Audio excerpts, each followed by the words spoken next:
Hello everybody, this is Danny from Deep South Homestead. We're over in our property today. What I want to talk to y'all a little bit about is we've talked about our food system, how we're about 80% sustainable with our vegetables and gardening and fruits and stuff like that. Where we were falling short was in our meat. So what we've decided to do is we have so much land that hasn't been utilized because it's been thick woods. Till we have this section here behind me, all of this is going to be for the goats because we're planning on getting us a few goats and we want to get us a beef calf to be able to raise some beef. So what we've got to do, we got to clear some more of our land so we can have some grass on it for the beef calf, but yet we want to leave some of it for the goats so they can browse through the woods. You can't let the cow live off of sticks and leaves and stuff like that like goats do. The cow's got to have some grass area to graze in. So what we're going to be doing is you'll notice in the video the journey. I showed you this patch of woods as I walked down the road. And it is going to be completely different now that we've come in here with the tractor and we've started clearing it. I'm going to show you some of the couple of clips of the clearing with the tractor. Then I'm going to show you what it looks like afterwards. Now this is being left for the goats. I'm going to show you what we've cleared now for the calf.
Okay guys, you can see some of the clearing we just showed you of our land. We've still got several acres of our land that has not been cleared.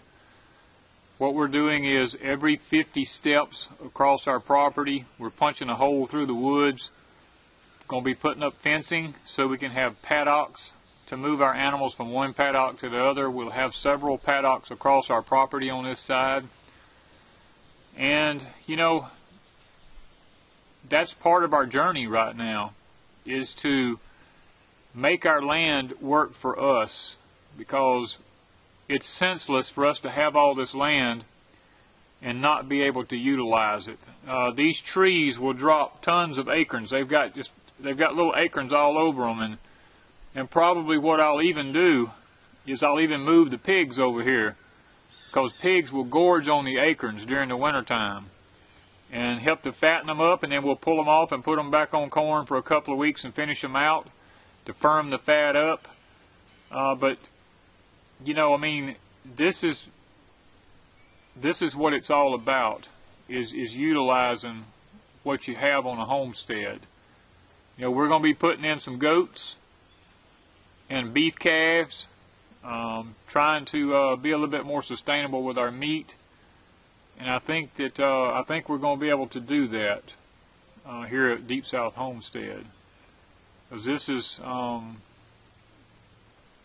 one of the things that is very important to us, is to be able to raise our own meat, because the meat you're getting from the stores today has been so tainted with so many chemicals and different things that's being put in these animals, antibiotics, hormones, steroids, you name it, all this stuff's being done to these animals.